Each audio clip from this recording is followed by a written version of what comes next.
Hey, new patient group and WrightChat Nation. Welcome inside the broadcast booth. Brian right here, and welcome into the 6th episode of Season 7, episode 99 overall, the new patient group podcast. Hope you're doing great out there.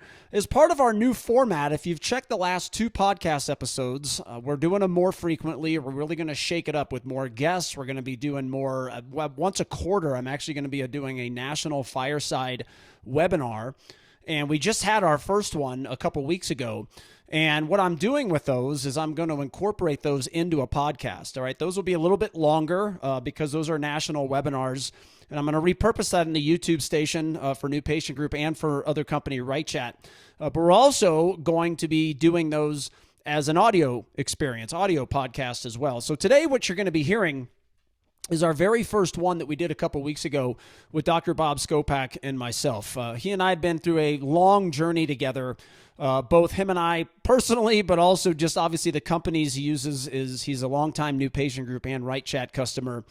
And we talked about something called Blue Ocean Orthodontics. If you are not familiar with the Blue Ocean book, it's a very interesting book. It talks about how to create an environment, a business within a commodity, or any type of business for that matter, whether you're in a commodity or not. And how do you create something that has no competition? How do you attract a consumer that otherwise would never buy your product or your service? And how do you bring them into your business when other practices, other businesses, other environments can't?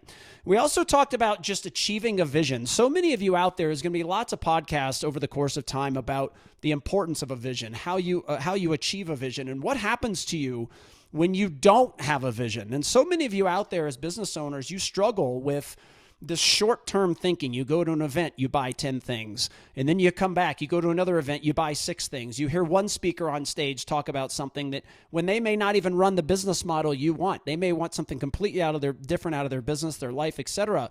But you go and you grab and you do what they say. It's because you have no vision. And you've always got to be able to relate your decisions back to the vision. You've got to be able to have a vision and then go out and find the companies and the tools that are going to help you achieve that vision.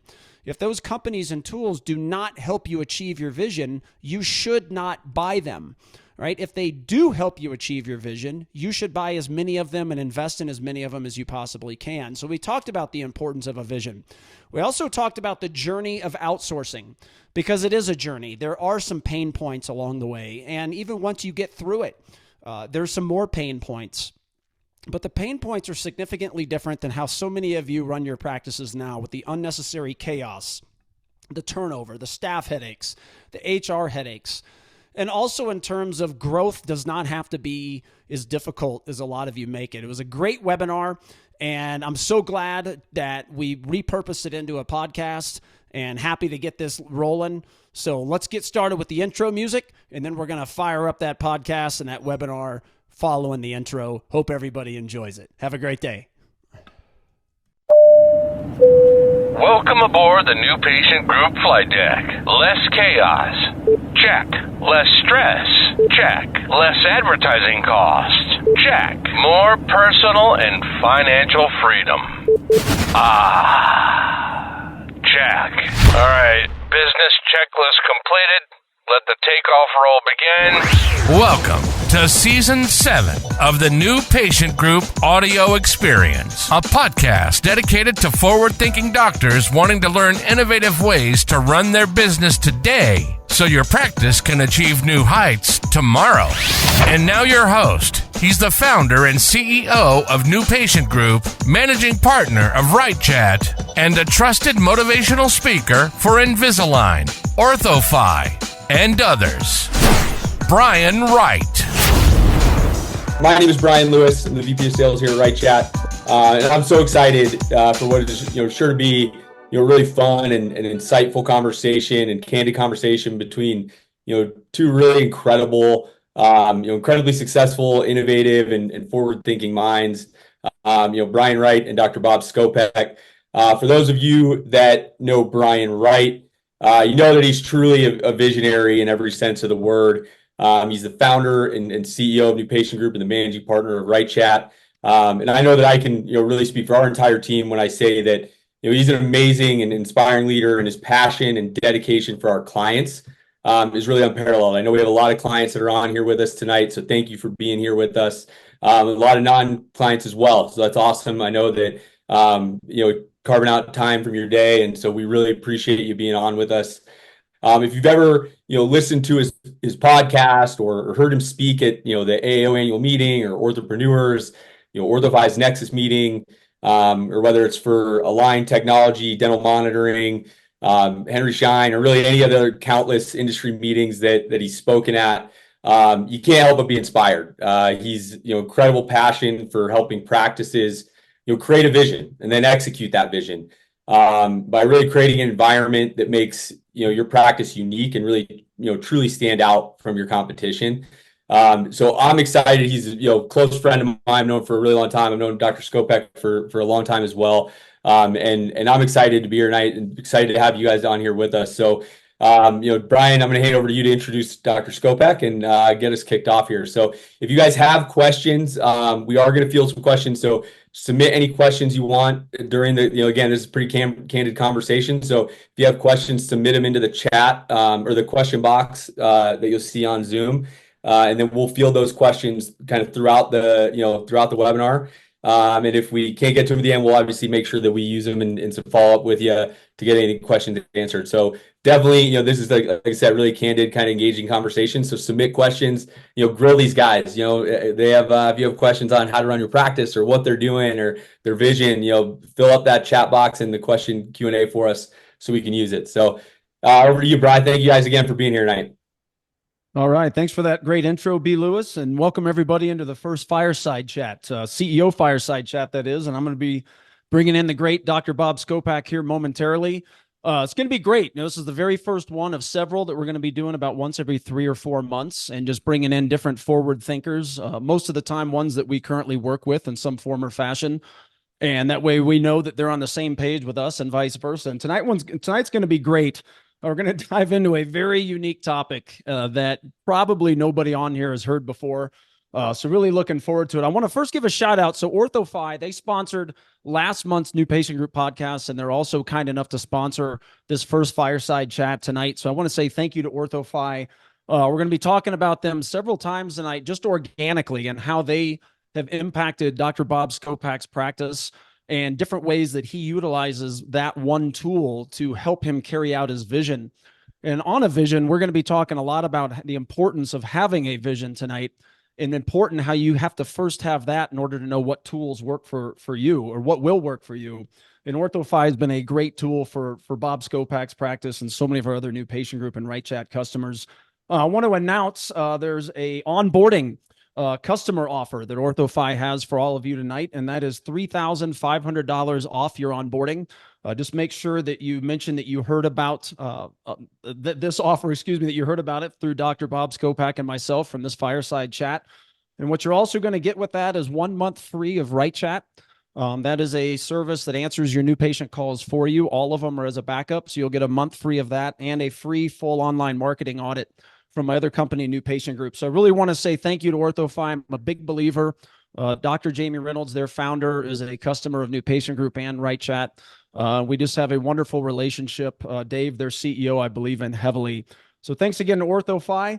And then also this is going to go on our YouTube station, and we're going to have a pre-AAO course. So the Friday before AAO starts, Oliver from Orthofy and myself are going to be doing about a 4-hour workshop. And I very much encourage, if you're already going to AAO, get yourself signed up for that. Bring your whole team. There's going to be a lot of innovative talk there, and look forward. That's something we've done the last few years, and every time they've gone really well. So click that link that we'll have in the description of this on our YouTube station, and we could put it in the chat forum as well, maybe throughout, so you guys can grab it and get signed up for it. So all that homework is done, and I want to introduce a good friend of mine and somebody that, gosh, we've been on a journey together for a very long time in various formats. And my personal favorite thing in this business, I'm not a big fan of the sales part, convincing people to buy, but I'm a huge fan of the relationships and getting to know people's families and just the stories and everything. So I'd like to introduce a very innovative thinker and a good friend of mine, Dr. Bob Skopak. Welcome in, buddy. Phil, thank you. Appreciate it. It's fun to be here. Fun. Cheers. Now, Cheers. What he's not telling you, he still has patients in the clinic. So he's going to have to be leaving, going back and forth here. Only 2 more. It'll be fine. All right, only two more. All right. Yeah, it's no big deal. But cheers, everybody. You know, these fireside chats are meant to be engaging, obviously, but also relaxed. You know, if you want to have a cocktail, pop open a beer and join with us. Every 3 months, we're going to be doing this. But welcome in, man. Let's dive in. You want to share your screen? I would love to. And I've got I was talking about the AAO pre-course there. And so a few years ago, Bob and I did it together. And I'll never forget this the rest of my life. And welcome in everybody to the Blue Ocean Orthodontics. And if you see in red there, the WTF, I have no idea what that means. Bob, could you tell me what that means? Yeah, no, it's bullshit. You're lying. You know what that means. So, do you want to say it or do you want me to? I can. No, I'm going to say it because I got to tell this story. So a few years ago, we're doing this pre-AAO course together, and I go and I say my thing or whatever, and then I bring him up on stage. And the very first slide, am I allowed to tell this? The very first slide he has, and it was Jessica, right, pulling on your pant legs. It was both of them. Yeah, it was both of them. Both kids. Yeah, so both his daughters are pulling on his pant leg, and he basically apologizes to the audience in the beginning and says, I kind of cuss a lot, and the first time I found out about that was, when my daughters were 3 or whatever they were, and they were pulling on my pant legs, and I looked down, I said, "What?" And they looked up at me and they said, "Daddy, what the fuck are you doing?" That's close enough. That's pretty close, but yeah. Yeah, it's close enough, right? So I did. I taught my kids the F-bomb without trying to teach my kids the F-bomb. Yeah, I just do it. So I'll apologize, I guess, first, because I probably will drop a couple. It just happens. I don't mean to offend anybody, but yeah. Well, that's just the way it's going to be. I think it makes you a real person. That's why I love you. So dive in. Let's talk about Blue Ocean Orthodontics and let's get this baby rolling. All right. Well, yeah. I mean, today we're going to talk about Blue Ocean Orthodontics, which is a concept and a principle. And it's the concept and the principle behind ClearCut. We opened ClearCut Orthodontics a little over a year ago, separate from Skopek Orthodontics. ClearCut is 100% Invisalign, remote monitoring, and outsourcing. And I always want to say this before I ever talk anywhere. Is that, Brian and I love talking with Brian. We're going to use the word profit, business, sales all night long. But the fundamentals, and first and foremost, we need to be doctors. We need to diagnose, treatment plan, and execute orthodontics better than any other entity. And please don't misinterpret me that I've lost that. That is our foundation. Now, being an orthodontist, any orthodontist that complains ever about being an orthodontist, I want to smack. It is the best profession ever. It's a phenomenal life. It's a phenomenal career for us, for our teams, and for our patients. And I'm going to give a very quick shout out to these two, and I'm not going to give their names, but I know they're watching right now, and they're probably not going to speak to me for putting their pictures up. These two are getting together this weekend, and they've been in orthodontics for nearly a century between the two of them. They don't look that old, but they have spent, what did I do? They have spent nearly a century. Your internet okay? You there? Yeah, I got it. Got it? We good? Yeah, we're good. We can see it. And it's a phenomenal career, again, for all of us. It's great. So, hang on, I lost. Am I allowed to say their names? You can if you want. Well, are they gonna yell at me too? Oh, yeah, they'll be oh yeah, they'll yell at you. Carla, hello. Yeah. So the other slide I feel is important to put up is, I think anyone that gets in front of you and says anything, you need to know if we're getting paid for this or not. I consider myself a KOL for these two companies. They're both my companies. Started Skopek Orthodontics in 2000. And again, we started ClearCut in 2022. This is sponsored by OrthoFine WrightChat. I'm not getting a cut of that sponsorship. And I think I paid full price. I don't think I got the discount when I onboarded with OrthoFine in 2018. So I am not selling you anything. I am not biased, but I'm happy to talk about companies that I use and are important in my system. So the absolutely short version of my life and my career and my practice, this was me in 2000 when we were a startup. I was Invisalign certified in 2000. I got myself in the business section, which was very cool. And we went from that to this in 10 years. So this is me 10 years later. We had a nice, busy, successful practice, lots of team, lots of patients. And this is 2015, and we're starting to reduce the team a little bit. I'm ramping up the technology. I'm ramping up the share of chair with the aligners, and we're cutting down on the team a bit. This is us heading into the pandemic. And Madison, who's in front, I think was 19 at this point. So she was just starting out. So it's basically two and a half of us. And we had more than double the top line revenue with these 2.5, 3 guys than we did in 2010 with all those people in the red shirts. And the only point of showing you guys those pictures and that evolution is that you have to figure out what you want. I spent plenty of years, at lunch, at AAO meetings, pounding my chest because I had a big chest or because I had a big staff. I was busy all day. It was crazy. But what do you want? I never wanted that. I wanted to have a very efficient, very lean, very low stress practice and business. And the key to that is once you figure out what you want and what your vision is, the first step is creating a business model to support that. It's not buying widget A or widget B or company X or company Y. The first step is creating a business model to support what you want and what your vision is. And the 3 big changes I've made to my business model in the last 10 years, I consider myself a clear aligner orthodontist. ClearCut is 100% Invisalign. Skopek Orthodontics is 97%. We provide our patients with Skopek Remote, which provides convenient communication channels. Remote monitoring, our big widget there is dental monitoring. And I outsource everything that does not impact clinical care and does not impact relationship building. Now, in that, OrthoFi, WrightChat are key components of people I outsource to, among others. So, Brian, anything there? Yeah, for sure. I want to talk about going back to the business model, finding the tools to support it, creating a vision. So one of the things so many of you, and hello to the customers that are on, I didn't say that in the beginning. Thanks for being part of the family. For you watching, this isn't as much directed to as it is the non-customers. There is a real problem in orthodontics with people that own their own business. And honestly, this is a problem. And if you went in and helped restaurants or a plumber for that matter, it's a problem everywhere.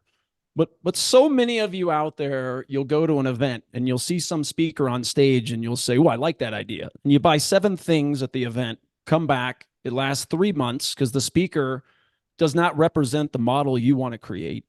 And then what happens? You quit it. And then you go to another event, another speaker, and you go and you buy 8 things there. And you're all over the place. And then you buy maybe a dental monitoring, or an OrthoFi as an example. And maybe it doesn't work. And you say, that tool stinks. When in reality, it's you. You don't have a vision and a created business model first. You're trying to go out and do everything he just said. Pick the widgets, pick that, pick this, and then just try to throw it into a practice on the fly. You've got to start with a vision. And I want to talk about that here for a little bit, because without it, none of you listening will ever stick with anything if you don't have a vision and a defined business model. Talk about that. Me? Yeah. Oh, yeah. Well, okay. So let's talk about that a little bit while you're pulling, because there was so much time. I wish I had the picture of you and I, cheering wine glasses in your basement. But he and I spent so much time, and he was doing this well before me. But when we came aboard and met each other, I think in 2018, 19, right in there, we spent so much time redefining job descriptions and reimagining. Yeah, you back? You good? Yeah, I'm back. I had technical problems. Yeah, I'm good. That's all right. It was that beer. So he told me earlier that every time he takes a sip, he's going to turn off his camera. Yeah. Yeah. Well, the point is he worked his butt off to go through the struggles, the trials, the tribulations, because, when he talks about this and I go around the country talking about this, it's not all roses. It's not like you're going to do it and tomorrow everything's great. So I want you to talk to them about, the vision, the business model, and some of the pain points that you had to get to the other side. Well, absolutely. One of the challenges is, first of all, you have to sacrifice your profitability and your EBITDA for a certain amount of time. Everything I've really done to get to here, I've had to take 2 steps backwards to take 10 steps forward. And that's the hard part with the vision. 2018, I started with OrthoFi, dental monitoring, and I ramped up from probably 30% to 70% share with Invisalign. And all of a sudden we had credit card balances again. And my wife's like, why do we have credit card balances again? We haven't had credit card balances for 10 years. Why do we have credit card balances? So yes, there was a valley of death for me to get through this. But on the other side, I was starting to burn out after 15 years or so of seeing 80 to 100 patients a day, sitting at the chair, leaning over, gluing stuff on, re-gluing stuff on. So I just wanted something different at the end. And you're always going to have to sacrifice to get there. But if you have the vision to get there, you will eventually. And you have to know what the end point is, at least approximately what the end point is. Too many people, again, like you said, they'll buy this product or that product and hope it does something. But you have to know what that something is and where you want to go. But yeah, there's a lot of work to get there, and there's a lot of turmoil to get there, and there's a lot of days where I felt like an idiot, and there's a lot of days where I wasn't sure if it was going to work. And it surprises me more people actually won't just do that and get through that, because quite honestly, again, back to the orthodontist thing, we're all orthodontists, we're all smart people. There's not 10 million orthodontists in the world. I mean, we can have whatever we want in this world if we know what we want with our business. Well, when he said everybody, he took 2 or 3 steps back in order to move forward 10 steps. That's when so many in this profession, and again, not just this profession, but we're talking to this profession, so we'll leave it at ortho. So many of you quit the second it gets tough. The second the Invisalign bill gets too high, or new patient group sends you a bill you don't like, or WrightChat or OrthoFi, whatever it may be. And if you don't always have a vision and an endpoint that you can go back to, you will quit. It's almost guaranteed that you will quit. And he did a fantastic job constantly during those times where the credit card debt came up. And then, hey, you don't want Stephanie yelling at you. So I can attest, I can attest to that. So you got Stephanie yelling at you. It takes some whats to stick with that vision and know that it's going to come out on the other side. And this model flat out works, but there's a process to get to it. And I'd like you to talk, this is kind of off the cuff here, but one of the signs, everyone listening, that you have a good rep, Invisalign rep, OrthoFi, DM, whatever it may be. I have a podcast coming about this exact topic, is what's a true sign that you have a rep that really you can trust. And it's a rep, just like what we do, is that, do I want to sell WrightChat or new patient group? Of course. But if you're a practice that needs OrthoFi today, as an example, that's what I'm going to talk you into. If you're a practice that remote monitoring is a big need right now, that's where you start. Everyone, you're all on your own journey. And these outsource partners, you have to strategically pick based on what you need today. Right. And it's got to go back to the vision. And I think you did a great job. We met in what, 19 or was it 18? It was like 19, yeah. It was at PDW in Chicago, right? Yeah, because it was right after I started with dental monitoring and OrthoFi and was ramping up. Yeah. So what was the order? So you went OrthoFi and then DM, or you went DM and then OrthoFi? They were basically the same time. I can't remember which was which, but they were within a couple months of each other. Okay. And then you went new patient group in 19. And then that's kind of when, I don't remember the day, but that's kind of eventually in that relationship, you're like, screw it, we're going all Invisalign, right? So Invisalign was kind of the fourth. I mean, you were already doing it, but it was kind of the fourth, I'm going all in. Yeah, we were 2017, 2018 is when I had a big valley of death as we were ramping up. And that's part of the problem, I think, with the technology and with the aligners, is the hardest part for me was when you start to hit 50, 60, 70% aligners. And that's where most people quit, because you're starting to do a lot and it sucks. And my accountant started asking me, what's this extra $500,000 in lab bill on your P&L? That sucks. That's hard. Yep. But you got to get over that up into the 80, 90+%. But no, that was, 2019, it was starting to come together, and it was really starting to come together great when COVID hit, which helped me a lot, because what people tried to transition into with COVID and try to do with COVID, we were doing already. So we just kept perfecting it and keep doing what we needed to do with it. So yeah. Hey, B. Lewis, I want to jump in here we got a question from Nathan Hoffman. Do you think demographics affect the possibility for this aligner, remote monitoring business model? And if so, what should the demographics be? All right, here's a very interesting answer, because I've thought about this and looked at this for a long time. My main office, Skopek Orthodontics, is in, well, Brian, you've been there. It's a upper middle class to affluent suburb. It's a beautiful suburb, and we've had a great practice there. I opened Clear Cut in a far northwestern suburb of Chicago that is solid middle class. We treat a lot of teachers, nurses, police officers, and there's no big presence of an Invisalign orthodontist in this area. That's why I picked it demographically. I want, you can't, obviously, you need people that can afford at least to fix their teeth, but I believe teachers, policemen, nurses have plenty of money to afford that if they want it. The key is getting them to want it, and the key is becoming the right fit for them, which is what we'll talk about with the Blue Ocean stuff. But I think solid middle class areas where there's no big Invisalign presence, that's my demographic I'm going after.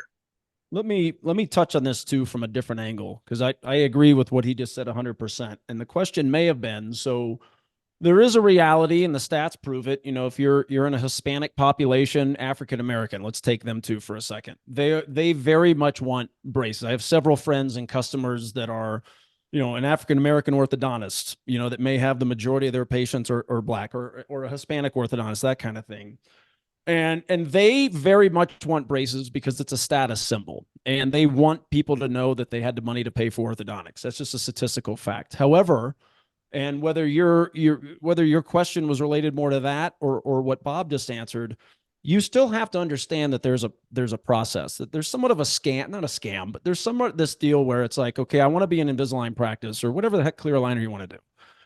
You think it just magically is going to happen. And that's where you've got to go back to. There's no instant gratification, right? Your digital marketing, first of all, your culture and your leadership in the office to set the direction has got to be in place. Your digital marketing has got to have a message. Your receptionists have to have a message. The patient experience, the digital workflow. There are ways to get people who want braces today and flip them into Invisalign or another type of clear aligner. But it's not just a magic click of the button that's going to happen tomorrow. It's a process. Like Bob, and he can attest to this. I mean, his digital marketing was completely redone. We worked our butts off together inside the practice on, the sales and all the aspects that it takes to get people to do clear aligners. And yes, in certain areas, is it easier? Absolutely. But I think you could have this type of practice anywhere that has any kind of money whatsoever, as long as you have that consumer journey set up in a way that's going to drive people towards clear aligners. And let me add this to that question. Within the last probably 2 years now, we charge more for braces. We've become so efficient with the aligners, with the remote monitoring. We add an extra $950 for braces. So given that has also helped us in honestly every demographic. Yep. How many times do you get the old, and everyone, hopefully you just heard what he said, because at minimum braces should be priced the same as Invisalign. Invisalign should not be more expensive. I get the whole, I got to cover my lab fee, but that's a backwards way of thinking. Because when they come to your practice, what do they already think? They already think aligners are more expensive than braces. Why? Well, that's because their other two opinions, that's how they have it priced. So they already have that in their head. So you've got to be able to be the practice that surprises them, whether it's their first opinion or you're their third. And the aligners have got to be at minimum priced the same or in what he just said, less. And you'll have a surprising result if you do that. And back to the pain part of it. When I do that, I get such a big discount now because we're the top level provider. When you're not the top level and you're working your way up, that's more difficult because your lab fee is quite a bit higher. So it does get easier over time because of that too. And this again goes back to, you have to have a vision to come back to, otherwise you'll quit. And then we'll dive into the Blue Ocean. Align has me in Salt Lake in April to talk about this exact topic. But the reality is, everybody, you can't run an analog-based practice and make money with aligners. You can't have, and that's why I think sometimes the 40, 50, 60% share-to-chair range is so hard, because you still have to have a large team to support the braces that still exist, right? And that's a lot of you out there, you're analog-based, you don't scan with the iTero, you've got a huge team, and then you try to take this clear aligner journey and you give up. And you've got to reimagine everything that goes on in your practice for this to be successful. Right. You want to share? You want to dive in? Yeah, I do. I'm chomping at the bit to dive in on this. All right. You should just leave that slide up all night.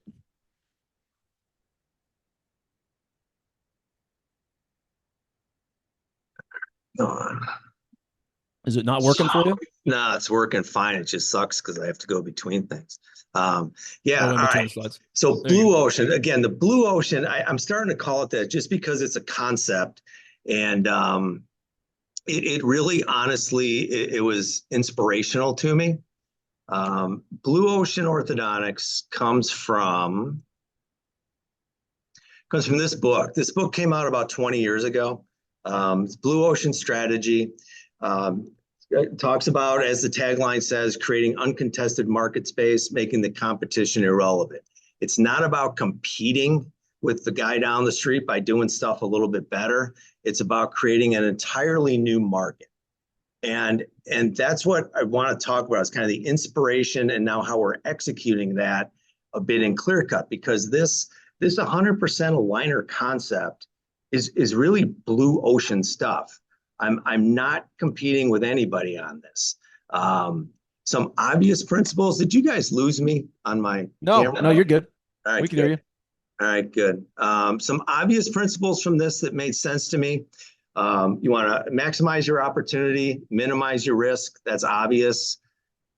This one's obvious to me. I'm not sure it's obvious to everyone else, but value innovation does not equal technology innovation. This is, again, where people go to a meeting, you listen to a KOL or you listen to a rep about all the bells and whistles and all this cool stuff, but you really need to figure out how you're going to make your customers' lives better, how you're going to give them value, how you're going to make it simpler, more convenient, more fun. And that's not the same as technology. What incredible value do you bring to your customers? And the worst words ever in business, I think we've always done it that way. But there's this whole concept of value curve, and there's other names for it, but they talk about value curve in this book. And what you want to do is look at industry standards. Look at how everybody else does it. How is everybody else doing everything out there? And then you either want to reduce things you can reduce, you want to raise parts of that should be raised, you want to get rid of stuff that you don't need, and then you want to create new components to that. And if you look at your industry with these 4 concepts in mind, it can be life-changing for what you do to the business. Well, few things on that. Your camera's off. I don't know if you know. I was. I'm going to try and get that. You taking another sip? No. It's, No. You know what we forgot to do? We What? forgot to say hi to John White. You're going to give a shout out. Hey, buddy. Yeah. I hope he's on. Yeah. It was funny this morning. John sent me a little pep talk. He texted me a little pep talk. and which was awesome. I love John. He's one of my heroes with Invisalign. He is the pioneer with Invisalign. So he texted me this morning. He goes, "So I'm going to listen to you guys tonight. So make sure you don't fuck it up." And I'm like, "Okay." Hey, that was your first F-bomb. It relaxed me. It made me feel great. So thanks, John. That was awesome. Yeah, thanks for the support. That was awesome. No, that was he great. used to talk to me all the time, but I don't know. He doesn't talk to me anymore. So I don't know. Thanks, buddy. And that was your first F-bomb, and you can blame that one on him. So you're clean. You're still good. Let's chat about a few things. So there is a real problem in this profession. Again, if you went in, and thankfully I've had the opportunity to help restaurants and other businesses too, and I think it brings a unique perspective inside the ortho industry, because the majority of what goes on in a practice is the same that goes on in a restaurant. And every business has a, what is the guy down the street or the girl down the street, what are they doing problem?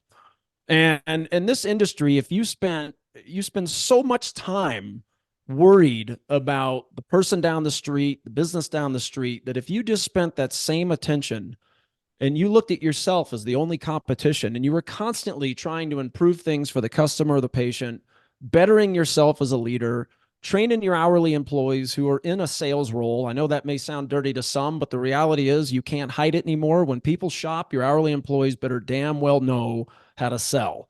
And hourly employees do not come with those skill sets. And if you have a kick butt digital marketing presence, your culture is amazing, and you train your team in a unique way, and you create a business model that is unique to really any profession, obviously still in the ortho world, you have nothing else to worry about. Is there going to be times where you have down years? Of course. Are those down years going to hurt? Yeah, but your down years are going to be less than other people's, and your up years are going to be way more. And that's something he's talking about with the Blue Ocean concept, is worrying about yourself and creating something that no one else would even think of to capture consumers out there that want it, but they're not going to buy from the people that exist now. What are your thoughts on that? Well, yeah, and it's so cool. I mean, orthodontics, there's so many opportunities in orthodontics, and there's not going to be one great successful model. There's no question. I mean, there's going to be the corporate, 100 patients a day, 200 patients a day model. That's awesome. There's going to be the little guy that wants to have 2 or 3 chairs and do a few starts here. That's awesome.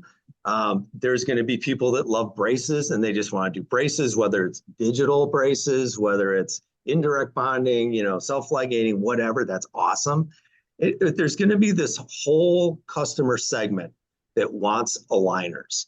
And if you I'm creating that brand. I don't want to be the jack of all trades and be everything to everybody. If you're everything to everybody, you're competing with everybody.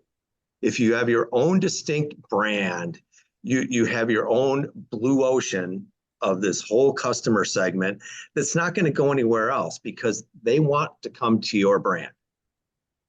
Steph, we got a question? You do have a question from Dr. Reed. It says, can you tell me the frequency you see Invisalign patients throughout treatment? I do 15 to 18 stages before seeing them again. Do you tend to go longer than that because of dental monitoring, or do you do something similar while using dental monitoring? We give patients all the trays we have. I did these numbers about a year ago. We see our average number of appointments per patient is 5.5 in-person appointments. So we will give them, there's literally people I don't see for a year. We'll give them the whole box. We watch them on monitoring. We communicate with them. But the key with that is again, like Brian, you talked about a little like the verbiage and the whole mindset. I mean, when we get people going in Invisalign, we'll say, and we're going to have we have this really cool app we call it Skopek Remote, and we have them scan it, and we check up on them once in a while. So even though we don't see them in 12 to 15 weeks, we're sending them videos, we're sending them texts saying, hey, you're doing awesome, we're watching your stuff. But we will give people up to a year's worth of stuff without seeing them back in person. So this is a good topic. And this is one of these audience out there, when he and I get going, this is something that, we could do a 25-part series and still have more to talk about. So a couple biases that exist in this profession that have no factual basis. One, you are not ruining the patient relationship by using remote monitoring. So how he just described it, you are not ruining it. as long as whenever they do show up, your team knows how to build and keep the relationship. Your thoughts on that one? Okay, so if I can interrupt you there, not only are you not ruining it, but I feel that we are enhancing the patient relationship. Yep. And that's our goal with it. When we onboard someone, we do the Invisalign start. We've now, our scripting is at the end, somebody will say, and remember, my name is Madison. And if you have any questions, you can contact me directly through the app. It increases that connection. We make every effort we can to have whoever started that person communicate with that person so they have a relationship with us. And that's something I don't outsource. I do not outsource the people that are going to do the monitoring of the treatment. We do the monitoring, we build the relationship, and I think it enhances the relationship if you use it and if you do it correctly and consistently. Yeah, and that's one of those, you got to use the tool right, everybody. So, I mean, and I know he agrees with this. We view DM and others as a communication platform, right? Really nothing more, nothing less. It's a communication platform that allows you to enhance relationships. It improves the clinical result, blah, blah, blah. But you got to use it. If you're just letting people rot there for a year, of course it's going to hurt relationships. But it's a way to communicate. And this goes into the how do you reduce the headaches, and again, it's not about firing anybody, but people leave, right? And sometimes you do have to fire them too, but unfortunate things happen. If you train your patient to communicate within that platform, guess what happens? The receptionist isn't up front doing this crap all day long. Or if you have an emergency and they end up showing up and it's not an emergency, you win those. And you streamline so many things at the front desk. This is why every aspect of your business, your practice, nothing stands by itself, right? Your existing patient experience affects your new patient experience, vice versa. List goes on and on and on. Everything you do and touch affects and dominoes into other areas. And it's a communication platform that absolutely builds relationships. And the other piece that I want you to hit on is that there is a huge bias in this industry. And I know some of you out there are thinking it right now. Oh my God, you give them all the clear liners up front. What if they don't pay? And there is zero data in orthodontics that says, one, if you extend payments beyond treatment time, which we're going to touch on affordability versus cheapness here in a little bit, but there is no data that if you extend beyond treatment time or give them all the aligners up front that they're not going to pay. And in fact, OrthoFi's got data that says that people default after paying about $2,400 down. And I think it's within the first 4 to 6 months of treatment. So you have no fear of giving them out all the aligners, extending payment plans. If you do, it's pure bias. Your thoughts on that? Yeah, and it's interesting and one of the things with OrthoFi is it's very easy to track the data and track the numbers. And I've spent some time with Oliver in the last month or so, and I still honestly don't exactly understand how it works, but I know it works for me. And he tried to explain where I'm at and how it works for me. But we literally, people can construct their own payment plan. There's literally an infinite number of payment plans. When I give the fee to the TC, she hands the tablet to the patient, and they can choose down payments. They can choose their monthly, whatever they want to choose. Now, my average down payment is about 1.5 times my Invisalign fee. And that's without asking for it or without demanding it. That's just them choosing what they want to choose. So we really don't have a problem getting that. And our collections are 99%, and we can check that. Again, that's the whole OrthoFi thing. I let their stuff work. So we really put the patient in complete control of what they want to do. Again, we're in a middle class area, a solid middle class area. If anybody's going to ask, demographics, again, we're not in, a poor area, but we're not in an affluent area out here. It's solid middle class. And we get plenty of down payment, and our collections are fantastic. And I just let the system work.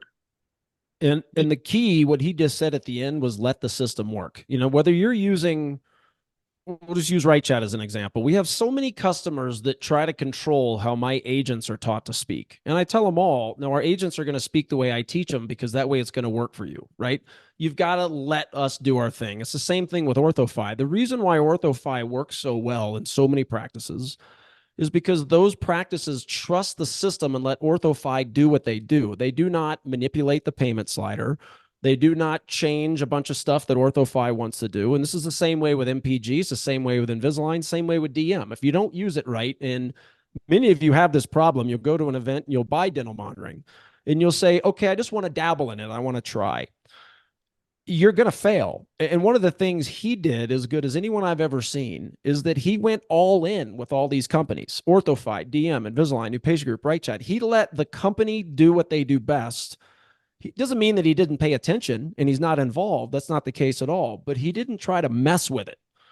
And he trusted the system, and the system works unless you screw with it. Your thoughts on that? And here's where I'd say, yes, I trust the system as long as my vision and my big picture goals are being achieved. So I give away the minutia, and I don't worry about the minutia, but I do have my big picture goals very well defined.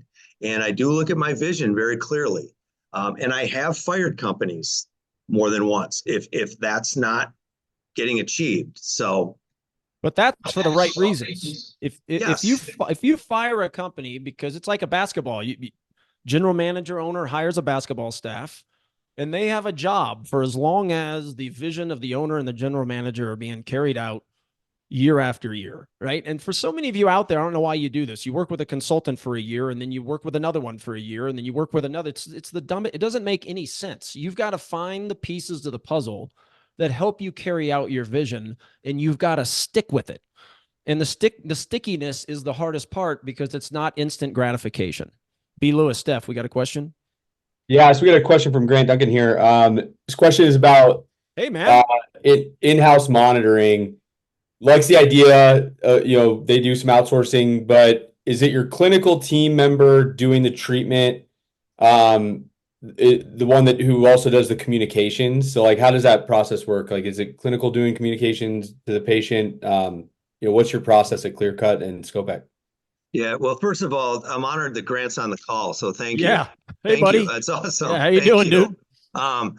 Yeah, we make every effort again that whoever spends, because we don't skimp on the time with an Invisalign start. We spend a good hour placing attachments, giving instructions, getting them onboarded with dental monitoring. We do not rush that. And yes, we make every effort that person builds a relationship with that patient, parents, whatever it would be, and that they follow up with it. Everybody can do dental monitoring. Everybody can take care of it and follow it up. I mean, if somebody's on vacation, everybody does just fine with it. But we try to get that face with it. And the thing that's really helped us with dental monitoring is now the videos. I think that's only been 6 months or a year you can do videos. We found that we had so many patients falling through the cracks that are doing everything right. Because again, back to my other answer, we'd give people 6 months or a year's worth of trays. And if they're doing great and the artificial intelligence is just giving them all goes and green lights and they're kicking through it, it's all of a sudden it's like, oh, geez, it's 9 months and we haven't seen you. So now we mark in the chart, if we're going to give them that many trays, say we're going to give them 9 months worth of trays. We send them a check-in video, like at 3 months, 6 months, saying, hey, you're doing awesome. Every time it sends you to the next one. Keep it up. You're doing great. It's a 10, 15-second video, but it builds that relationship. And we always try to put a face in that video that they've seen before and that they can relate to. And that's where I think it enhances the relationship, because whoever was taking care of them is still taking care of them. My 100% favorite thing to teach now is the existing patient experience. So I kind of want to paint a picture for everybody as quick as I can here. You imagine if patient Joe buys Invisalign or whatever, how many different faces he sees and different communications and things like that. And then if you start having emergency appointments and, maybe brackets falling off, different type of model, whatever it may be, it's hard to ever relate things back to one assistant. And assistants are very hard to create bonus systems for as well. So the ortho coach model is, hey, we got Joe, he bought. He's going to be assigned to Susie, make-believe assistant name, right? Susie is going to be in charge of making sure he's compliant, He shows up to his appointments, hygiene is scanning, going to be communicating with that patient. And what happens is a couple things. Susie ends up taking more control than she ever has before in your office because she's got a set of her own 30 patients, right? And you have visibility. Is that patient are they getting done at 18 months? Or are they going 6 months over? Or we have an emergency? You can tie a whole world that you can't tie now back to that one person. Is there an art? Is it hard to implement? Is there a process? Absolutely. But if they're seeing one face, like he's talking about, little selfie videos, checking in, it becomes so impactful to your practice, but also to the customer you serve. And amazing things happen whenever you assign an assistant to that patient. And when the team is small, and that is a simple thing to accomplish for me at this point with 3 people. It's simple. When I had 16, 17 people, that's hard because they don't know who they saw or what's going on or where anybody is. When you have that small team, now we all kind of do everything. I mean, there's, like Carla is has more financial expertise. She works more with the ortho. China's more the clinical expertise, and she does know more about dental monitoring. But we can all do everything. You're not just an assistant anymore. You're not just a receptionist, and you're not even just a treatment coordinator anymore. It's changed. And actually today we worked on job descriptions a little bit because what I did 2 years ago is obsolete already. Yeah. Well, was it 2 years ago we sat down with them? Is that when I was there and we sat? That's probably more like 4 years ago already. Was it that long? Jesus. Oh yeah. Jesus Christ. Yeah. Wow. Yeah.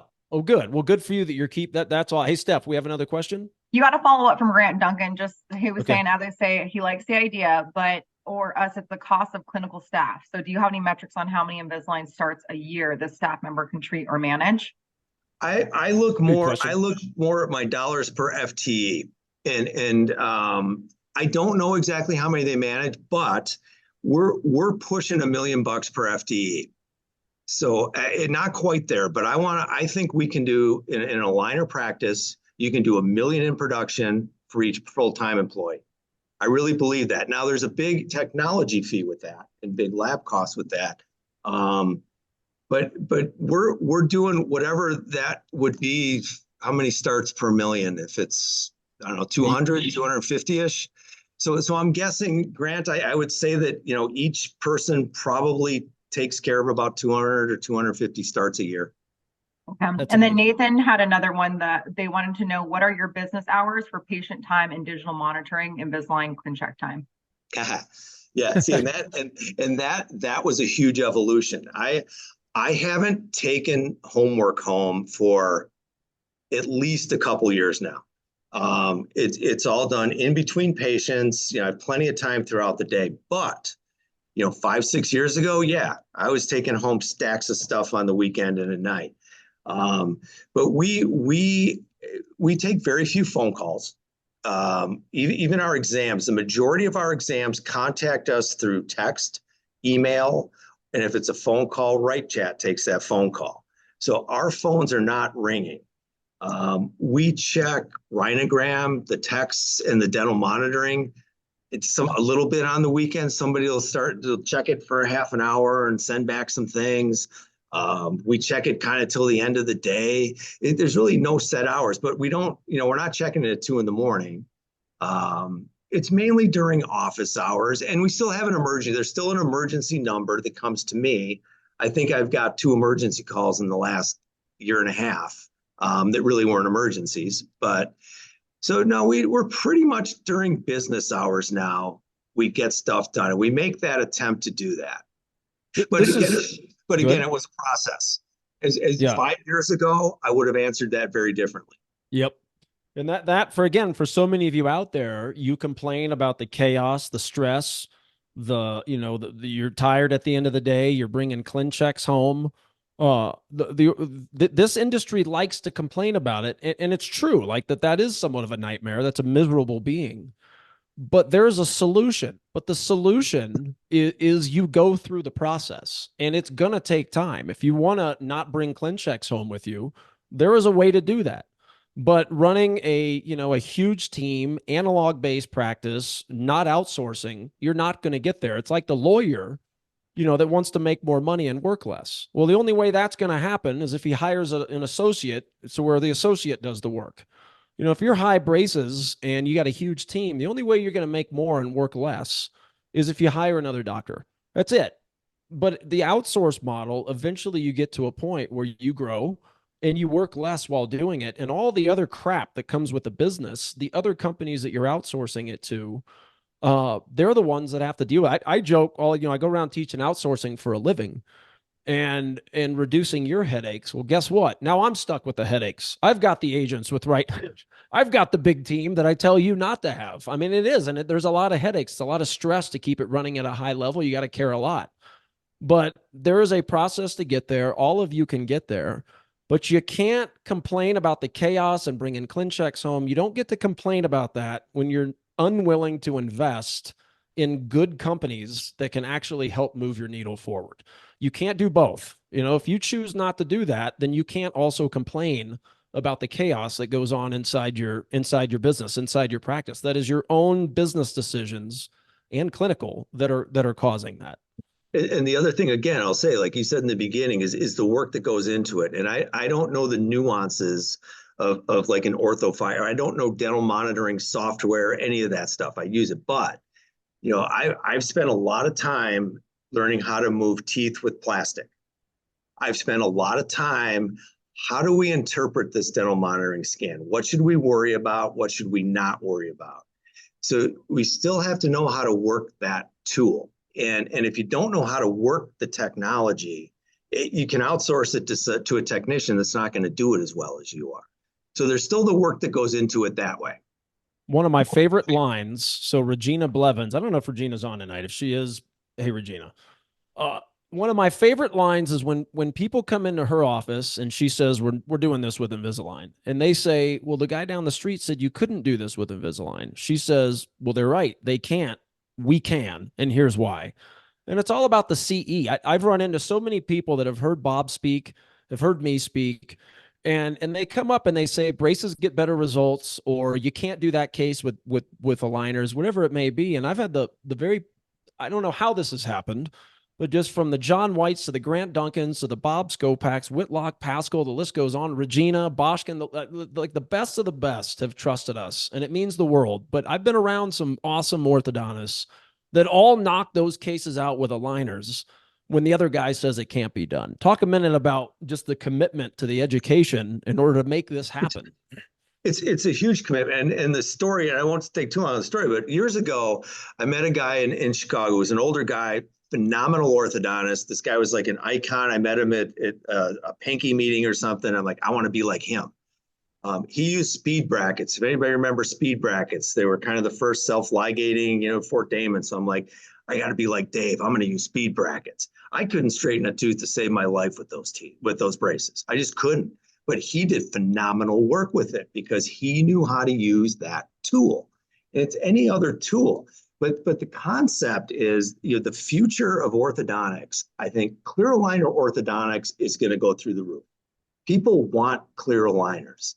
So I think it behooves us to learn how to straighten teeth with plastic, because that's what people are going to want. It's been a pretty smooth journey since I've learned how to do that. But yes, you have to learn how to do that and pick your tool. And if you don't believe in clear aligners, and if you think, say, digital braces is the way to go, great. Pick that tool, become an expert at it, do your best work with it, do it most efficiently, do it most profitably. That's awesome. I just have always been enamored with clear aligners. I've always studied my ass off to learn how to move things with clear aligners. I've always watched people like Blevins do stuff and learned stuff from her and watched her webinars over and over. And that's my future. Well, and what he just said is what we're trying to teach everybody is, again, the tool is up to you. It's the vision and your business model that must come first. And then you may decide Invisalign's not for you. And that's fine. I mean, I'm faculty for Invisalign, and I'm still saying that's fine. I would never shove that down your throat if it's not going to help you achieve your business model. And before we get back to your slides there, I'm going to give everybody an exercise and write this down because I'm going to forget if I don't do this right now.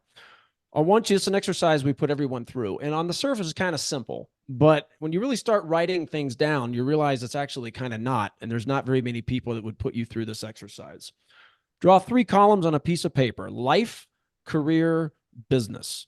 All right. Now, the career piece is more for the employees, right? And the life and business is more for you. So life and career for the employees, life and business for you. And you've got to write down what you want out of all those, right? What do you want out of life? What do you want to be remembered for? What do you want? Are you a car guy and you want 8 cars? Or do you just want to travel? Whatever it is, be greedy. And then on the business side, write down everything you want to accomplish in the business. And then you've got to look at what in life is holding you back from accomplishing that in your business. You got to write that down. And then you also have to look at what in your business is keeping you from accomplishing what you want out of your life. And you will find there's a lot of times very big disconnects. And I'll tell you one we see all the time is the one that says, I want more freedom in my life. I want to spend more time with my grandkids and be on my boat more. And then you go over to the business and it says, I don't want to do aligners. I want to do more braces. And that's a perfect example of a disconnect because it cannot happen doing more braces. You are not going to get more freedom out of your life if you aren't willing to hire another doctor. And this is the disconnect in so many of your lives. And it's why life, career, business, they're paralleled, right? One interconnects with the other. Your employees' careers are shit. Well, guess what? They're not going to be very good and happy to help your business, right? They got life problems. Their career is going to suffer and your business is going to suffer. They're all intertwined, whether you like it or not. But you've got to define the vision, define what you want, and then go grab the tools that are going to help you get there. You want to pull your slides back up? Keep rolling? I'm going to skip a bunch, but I want to make one more cool point out of that book. So let me find it. There's some very contrary principles in that book that really got my brain cooking. And okay, good. And one of them, no, this isn't it. Hang on, I gotta go forward. That was a good one. Okay, no, let's do this because we're running out of time. It talks about where you don't want to focus on your customers. You want to focus on your non-customers. And when I first read that, I'm thinking, that's just dumb. I mean, everybody knows you treat your customers great. You have to focus on your customers. So to me, I read this the first time and I'm thinking, it's dumb. You ignore your existing customers, take their money, do as little as you can do, and then you just go find more new customers. Don't worry about your existing ones. And that's absolutely not what it means. It's all about thinking about who's not coming into your business and why they're not coming into your business. So who's not coming to your practice and why are they not coming to your practice? And that was a pretty cool, profound thing that I got a lot of ideas from drinking a lot of bottles of bourbon on my patio, thinking, why aren't these people coming? So when we developed ClearCut, the untapped segment that we went after and the people that are not coming to us, and I say us as orthodontists, traditional orthodontists, you have those people sitting at home who's like, I want to fix my teeth. I'm not getting braces on Invisalign. My dentist keeps bugging me to do it, but I don't trust them. They're a dentist. I heard this mail order stuff doesn't really work. So they get confused. I don't know what to do. I'm not going to go see the orthodontist because they're going to put braces on. There's no way I'm doing that. And they just do nothing. They sit there and do nothing. And there are non-customers. They're the orthodontic customers that never come in to see us.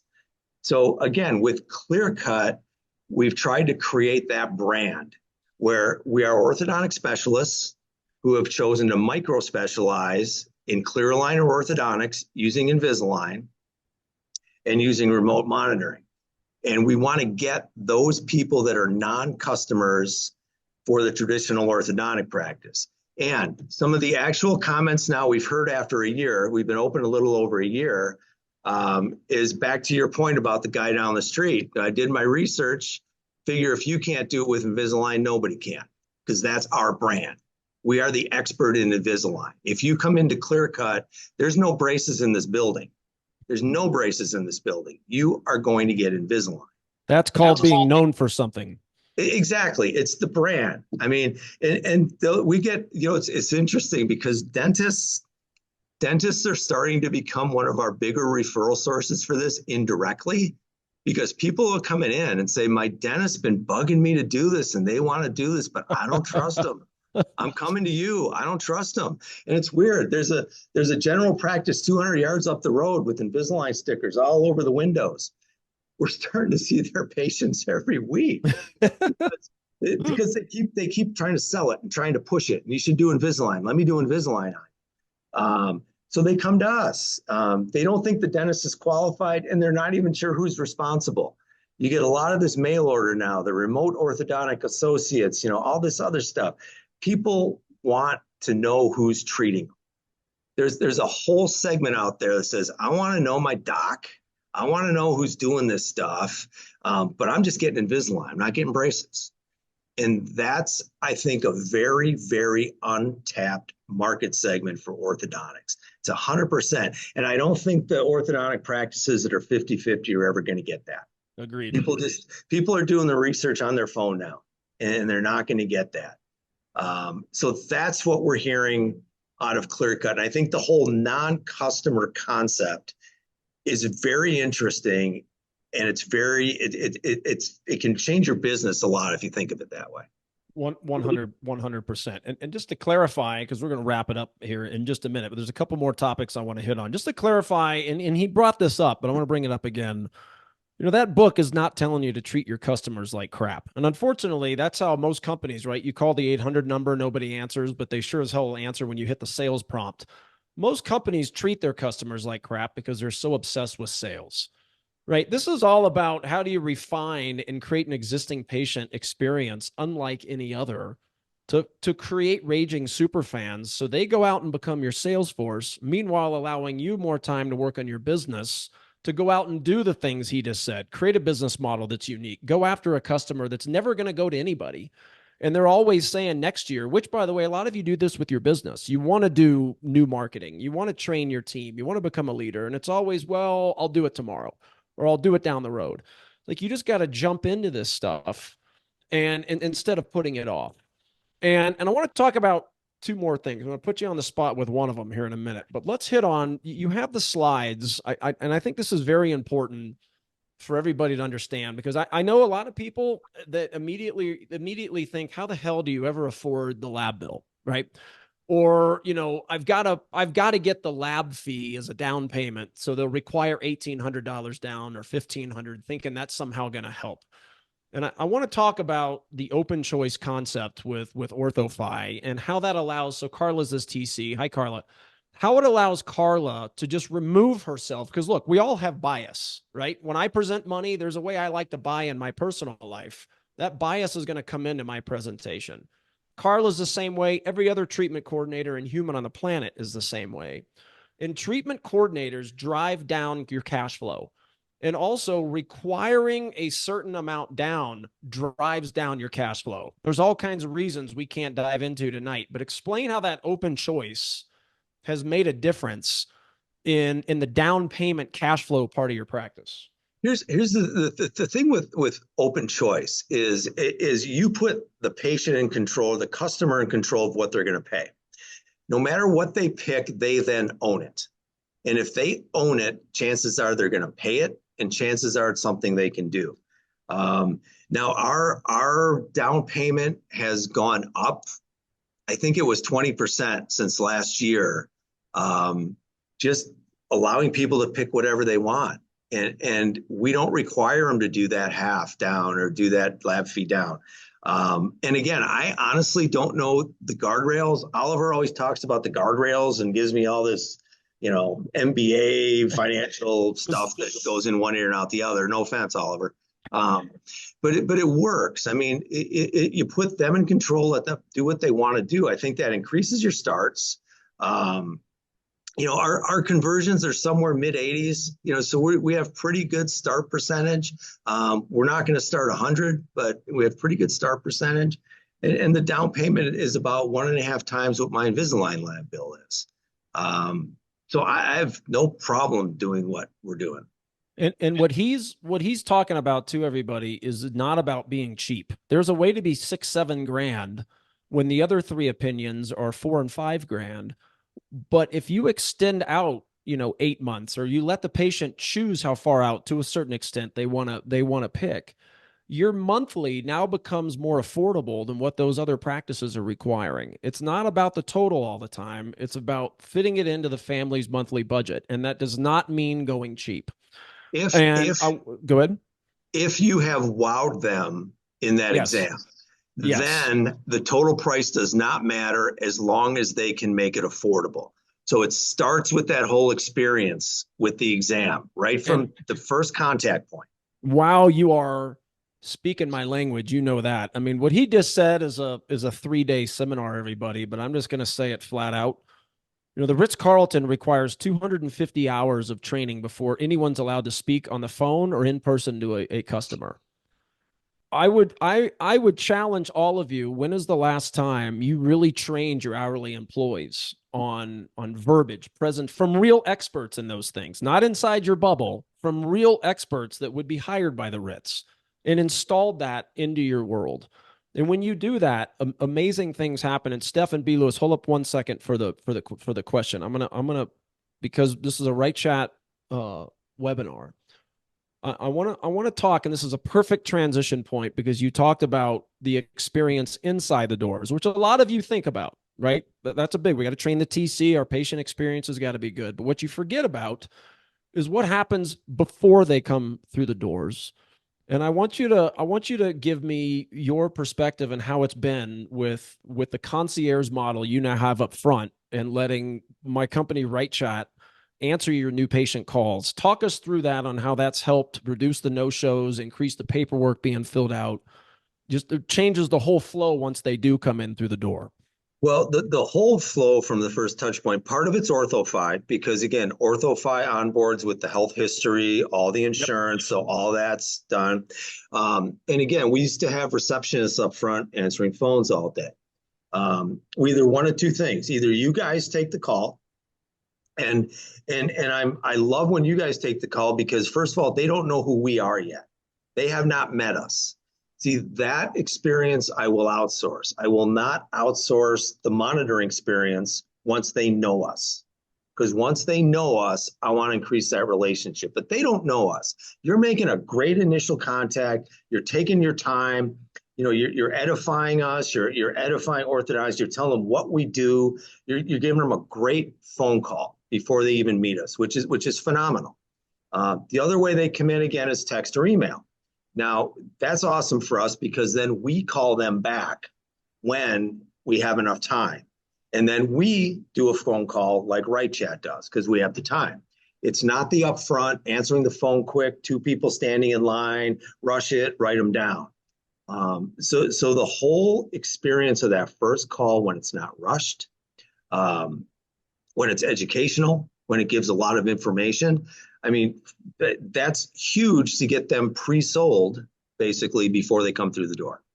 And that's the key, is pre-selling people. It's persuasion. And I'm just going to shout this out, because for those of you who know me out there, I don't go around, being Mr. Salesy, but the call, when our agents answer it, is going to be even more personable than when you're owned, because that's a concern of people, is that you do not lose and you actually gain the whole personability and personalization. And it sounds literally like you're sitting at that front desk.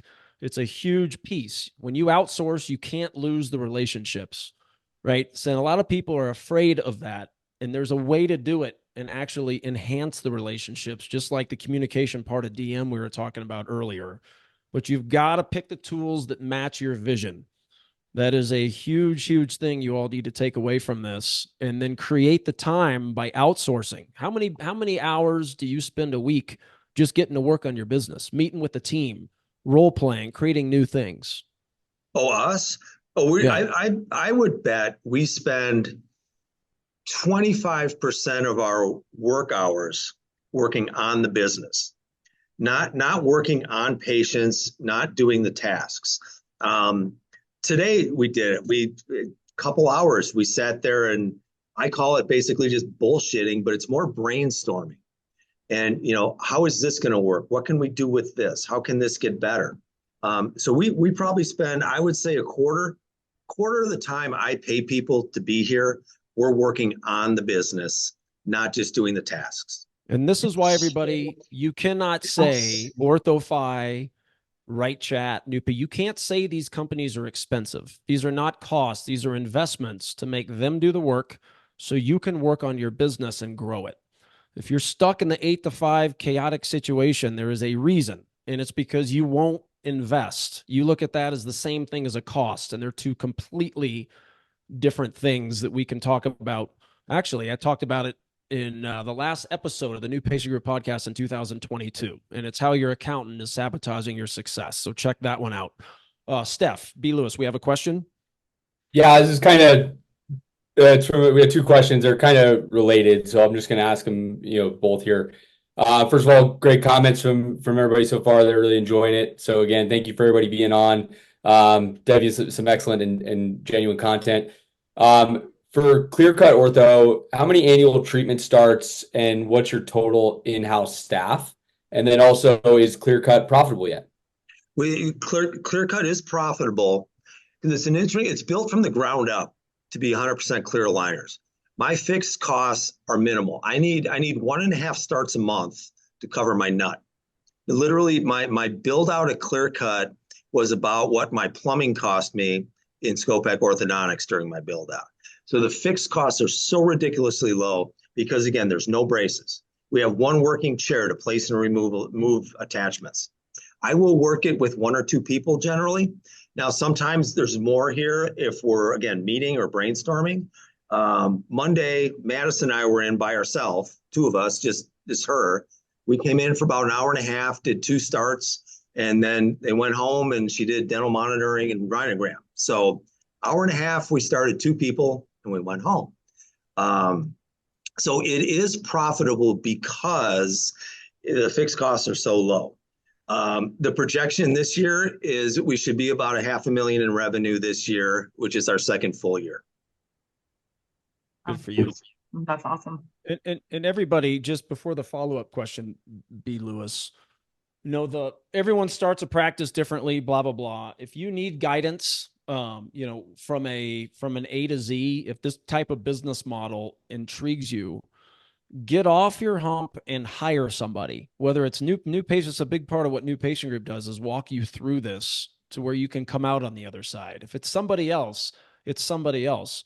But start somewhere and get help. The smartest people in the room say, I need help. And oftentimes in this industry, you're scared to ask for the help. And I get it. You were the best in school. You were the best in dental school. You're a badass in orthodontic school. Like, I get it. But billionaires, 75% of them dropped out of college or never went. And the number one trait of a billionaire, the smartest business people on the planet, is they have a coach. So if a billionaire has a coach, why don't you, is my question. It's okay to ask for help, to get guidance, to walk you through this journey. It's okay. And if I can add to that, and if I can plug one thing just a little bit, it's as orthodontists, there's more and more of us coming together. I had this conversation with John this morning, we were talking about. So if anybody is heading down this road or is heavy in aligners, heavy in Invisalign, wants to go this way, looking to figure it out, get a hold of us. I mean, we're all looking to get together and share ideas and make this better because we're all just kind of figuring it out as we go. This is new kind of weird stuff. So yes, on that vein of getting help, contact some of the big Invisalign providers like myself or Blevins or White or any of those guys, because we all want to get together and we all want to start sharing ideas. Awesome. You guys have a follow-up question? No, that's all we got. If you guys want to wrap it up, or take it from here. But again, thank you guys all so much. This has been awesome. Really enjoy the candid conversation, and I appreciate you guys blocking out the time to do this with us. This has been great. Yes, thank you guys. Thanks for coming on, man. Thank Not you. that we don't talk enough. Yeah, I mean, thanks Jesus. for having me. Yeah, absolutely. Yeah, it was good seeing your face. Awesome. Yeah, cheers. Here's that the location he's in. I remember going in there because we go to 4 or 5 different places on the location. Yeah, Yeah, and then he doesn't invite me back once he opens. What's that all about? The doors are open. Yeah, where I true. live. I'm just gonna walk in there and surprise Carlo. Everybody says that. I get more people saying, "I'm going to come see you. I'm going to come do that." I mean, Blevins is always telling me she's going to come look at the office. If she's on, you got to come look at the damn. She says that to me too. She never comes to. It's okay. But hey, everyone, the family members out there, customers, really appreciate it. The WrightChat New Patient Group customers, everyone that took the time to hop on. Look, pick your vision. If you need help finding a vision, I can help you with that. We can help you with that. Somebody can help you with that. So don't sit around. Find the vision. Define what you want out of your life, career, and business. Run your employees through that as well. One of my favorite things to do is help the employees. A lot of times hourly employees can get stuck in their career, maxed out. That's a crappy place to be, and it absolutely will affect the way your business functions. Love doing that kind of life stuff with the employees, but do something, pick a pain point and outsource it. Do something, get off your buns and go do it. Thanks for being a part of our first fireside chat, everybody. And we look forward to seeing you again. Hey everybody, Brian Wright here. Hope you enjoyed that fireside chat with Dr. Bob Skopak and myself. We've been together for many years now, working on different marketing and business fronts with his practice, and so proud of his success. And look, whatever issues you have out there, chaos, stress, cash flow, conversion, new patients, culture, whatever it may be, those are all fixable problems. But you've got to remember, like we talked about, stick to that vision. If you don't have one, you've got to come up with one. We can help you with that. But then you've got to train the team. You've got to have your digital marketing pieces. You've got to have all these things in place to allow you to carry out that outsource model that reduces the chaos, all right? But take action. Find some companies that will help you. They're out there. New Patient Group and WrightChat, both my companies, we can help. OrthoFi, which thanks again for sponsoring. And remember, what that offer from OrthoFi is $3,500, $3,500 off your onboarding fee, your onboarding investment, if you will. And you're also going to get 1 month free of WrightChat. So we'll onboard you month 1, and then we're going to answer your new patient calls as your backup, so you can test out that service and then decide if you want to move forward with it with WrightChat. And then also we're going to give you a full online digital marketing audit with my other company, New Patient Group. And we look forward, that's an amazing offer because that's an incredible savings to say the least. But again, start somewhere. You've got to find an outsource partner that can start plugging these holes, okay? And you only have yourself to blame if you complain about the leaks, you complain about the problems, but you don't go invest. And it is an investment. It's not a cost. Those are two different things. Go and invest in the right companies to help you. And OrthoFi, New Patient Group, and WrightChat, all three, we look forward to you coming aboard. And there's so many different ways we can help you, all right? Hope you enjoyed it. Thanks for joining. We'll talk to everybody soon. Bye-bye.